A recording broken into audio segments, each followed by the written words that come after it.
My name is Nga. Today I'm going to talk about what is English. What is English? Of course, it's a language, both for me and for many people. It's not just a language. It's also a very important tool and powerful weapon.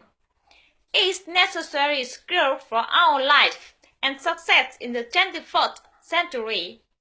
Why should we master this language, tool and weapon?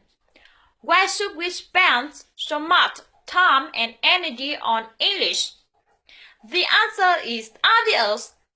To improve ourselves, to serve our country and Vietnamese people, and to communicate with the world. This is our ultimate goal and our number one mission. Let's master English to promote an international communication. Let's master English to suppress Vietnamese language and culture. Let's master English to make Vietnam stronger and more prosperous. Let's master English to make our future brighter. Let's master English to make the world a better place. Okay, thank you for watching. Bye bye and see you next time.